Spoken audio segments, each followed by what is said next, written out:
เทียนว่ามีอะไรนะโอ้แล้วตากินกันเนาะ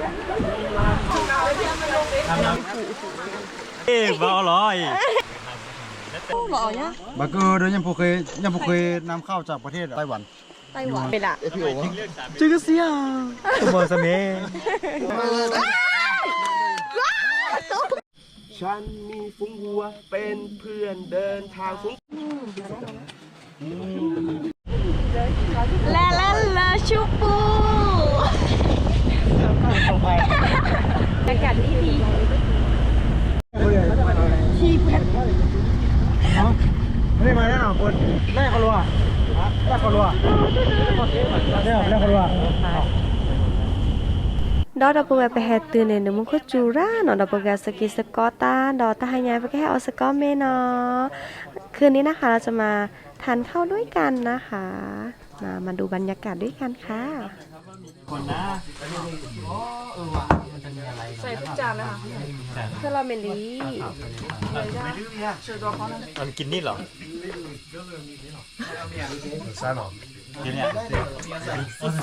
ผู้ประสบภัยนะคะมันก็จูร่าเหรอเอ๋อเด็ดเทียนว่ามีอะไรนะโอ้แล้วตากินกันเนาะ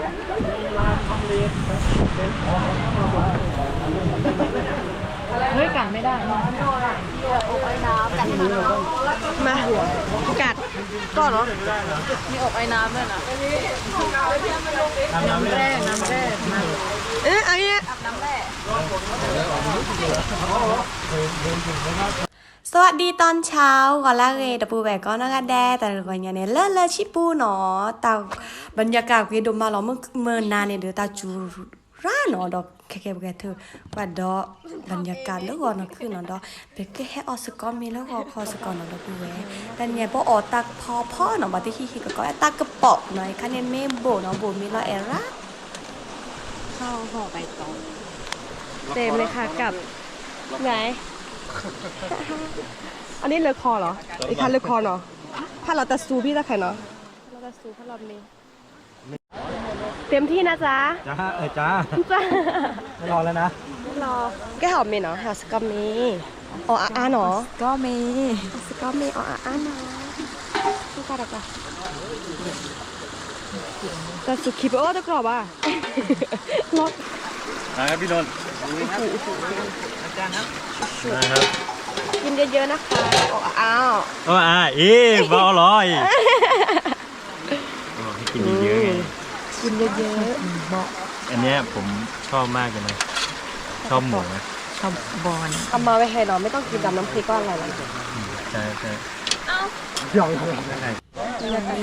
อมเล่เดี๋ยวสกามินเป็นตุ๊กตาจากประวัติเขาเบอร์ป่ะอ๋อไม่สวัสดีค่ะอร่อยไหมคะไม่อร่อยค่ะย่าอร่อยมากค่ะอ้าวรุ่นตลอดครับครับกาแฟเข้ากันกาแฟพี่เมานอกแบะนอกเวียว้าวแซ่บแบะพี่แม่มาใส่แต่เรารสชาติมันแล้วก็อวิโซเนี่ยอวิโซนี่อะไรนะมันแบบอร่อยอ่ะกลมบิโซแบะเบาะหน่อไม้เบละมาเวสเลอร์ปัตเตอร์บอกเดอมิสตาร์หรือเปล่าหมอมาแฮร์อะไรอยู่ด้วยเนาะสำหรับปกติบุ๊บมาเนี่ยประมาณปัตเตอร์มาแฮร์ใช่ไหมหมอใช่ไหมยังไม่เลิกเซลล์อยู่เอาเลยเอาก่อนไหมเดี๋ยวเราไปแค่บอกมีวิลลี่หน่อไปแห่จ้าทอดอลเลอร์ตัดมาโลดตัดเตสกอนอลเลอร์ปแล้วก็แห่เตปันในบาคาเราผู้ประกอบการเนาะปแล้วมาธุรกิจเศรษฐภาพเนี่ยเนาะแห่เตกิจการเนาะสวัสดีครับ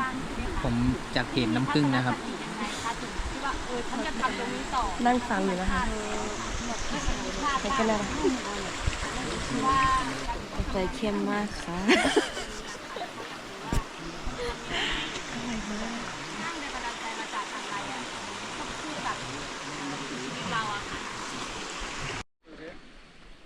แค่นี้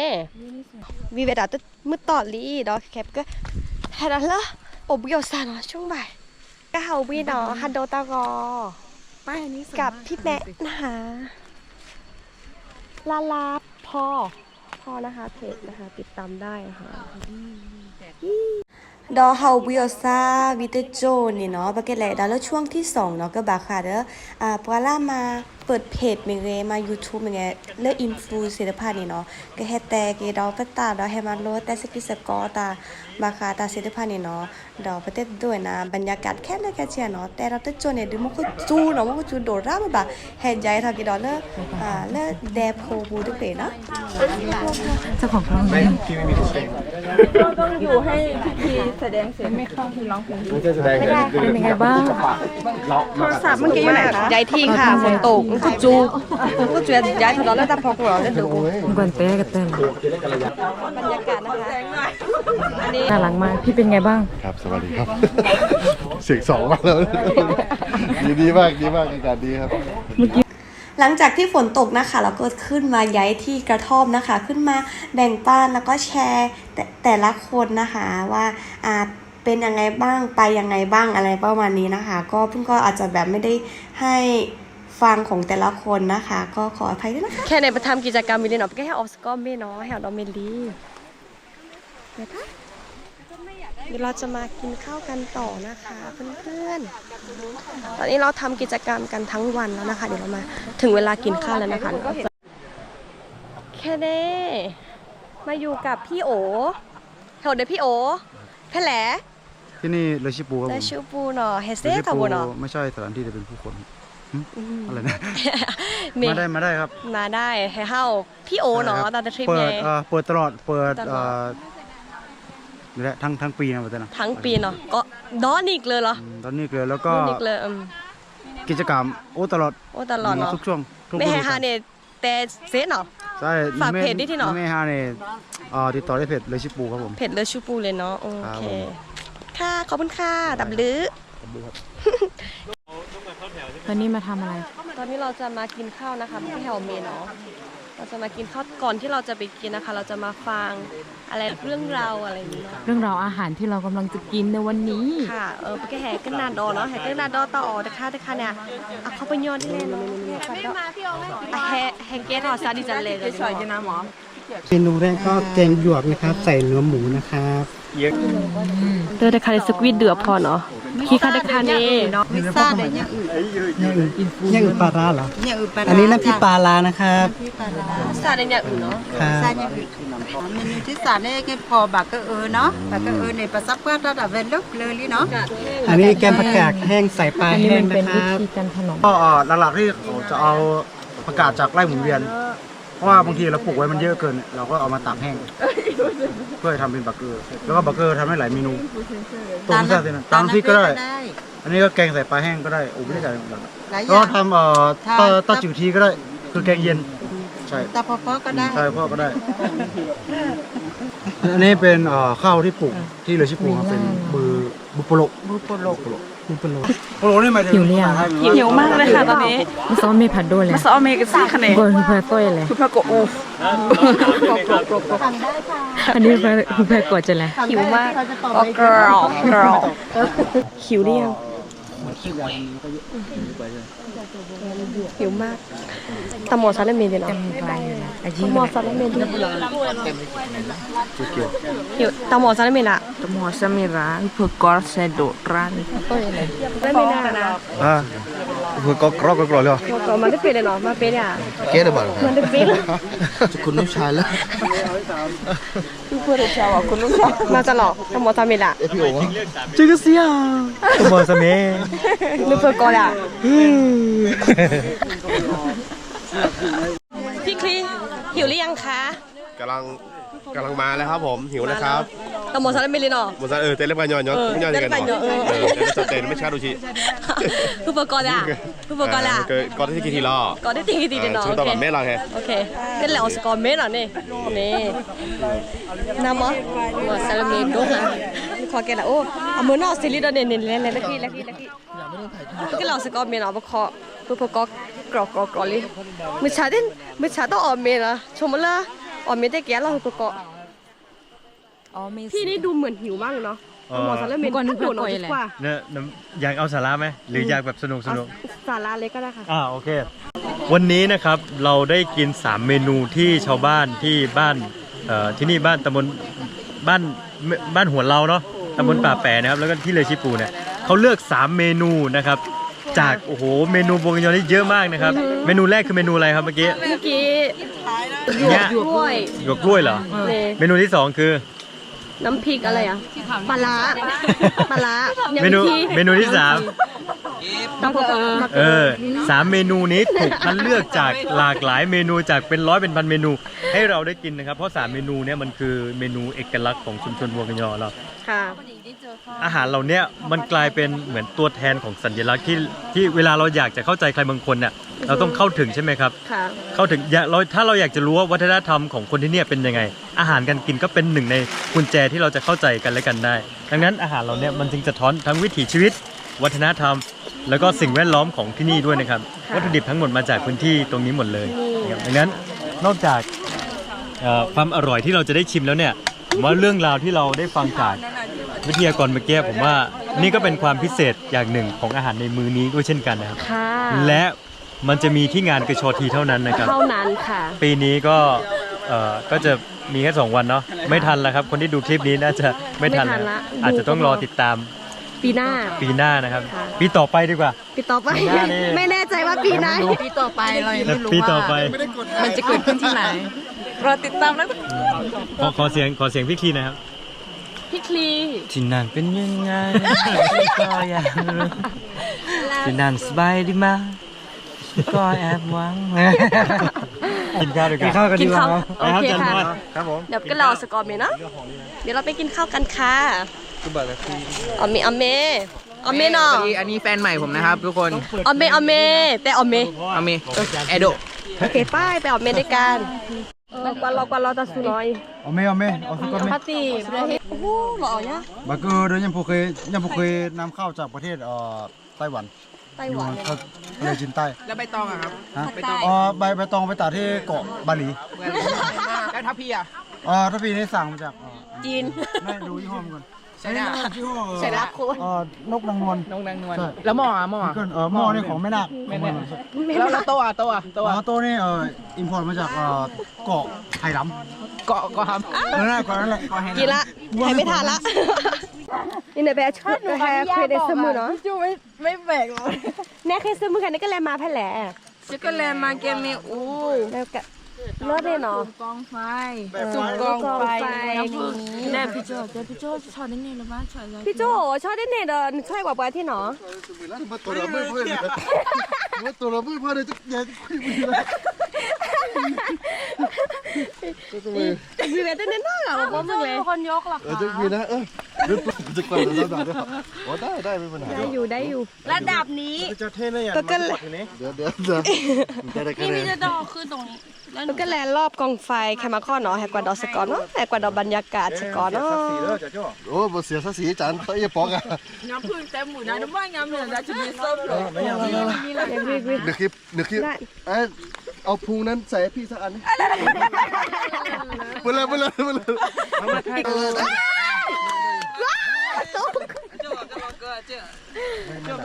แล่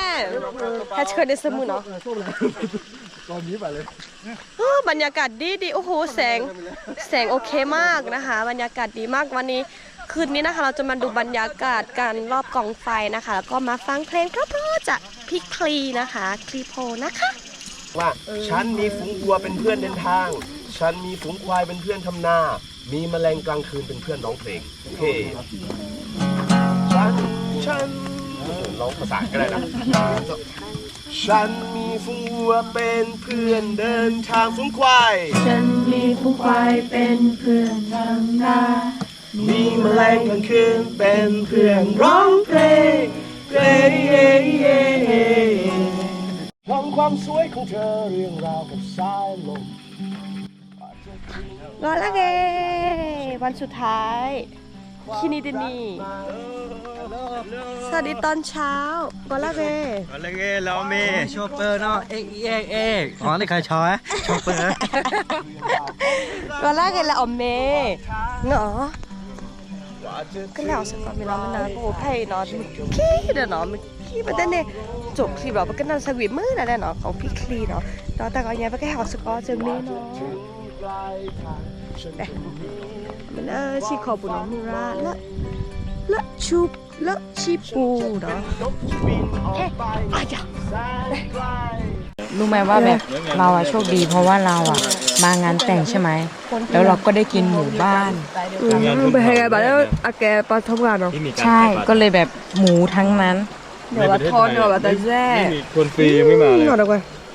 ยังไม่ได้อย่างนั้น อร่อยเลยจ้าบรรยากาศขึ้นเลย ฝ่าดินฝ่าฝนสู่อากาศดีในวันที่เหลืออยู่เพราะวันที่ดีคือวันที่เรานั้นสบายใจและวันที่ดีคือวันที่เธอนั้นสบายดี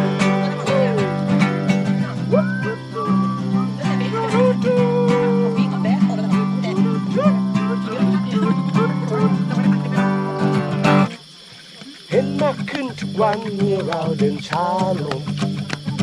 ชื่นชมความสวยของเธอเรื่องราวกับสายน้ำกว่าจะถึงปลายทางฉันต้องมี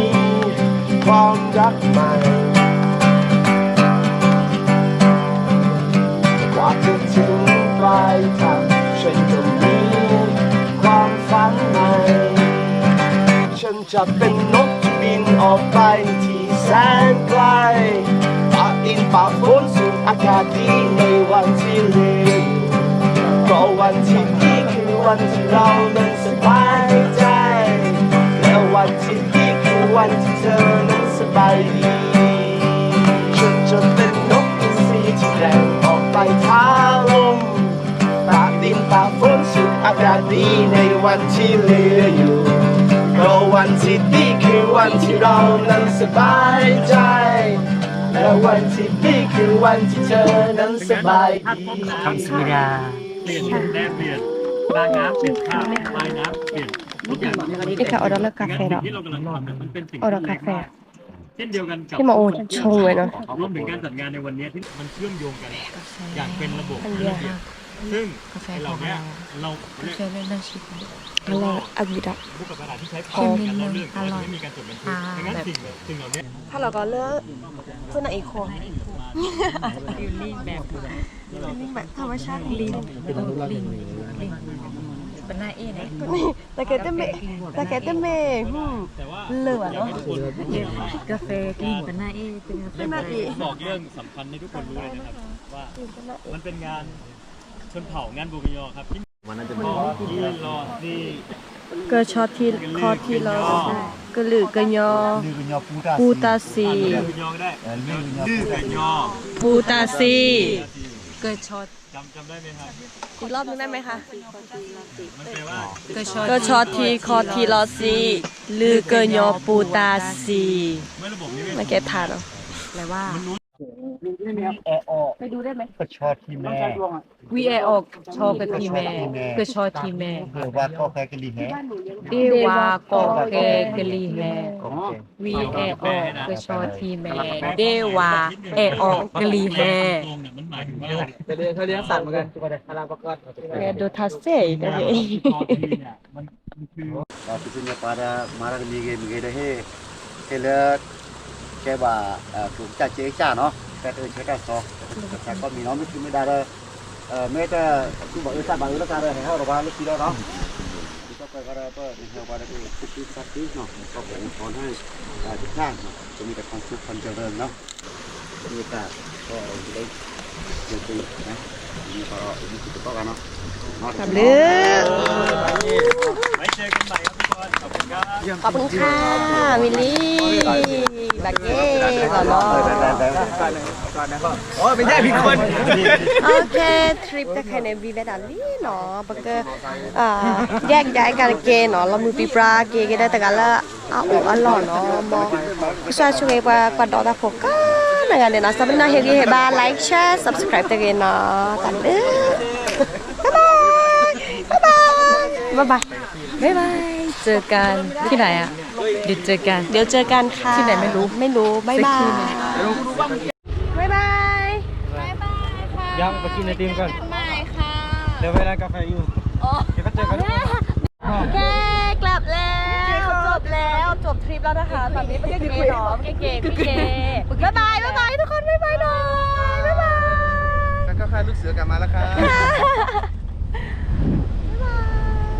ฝั่งนี้เราฝั่งนี้บ๊ายบายเบอร์ตอนขามาเดินมานี่ฉันอยาก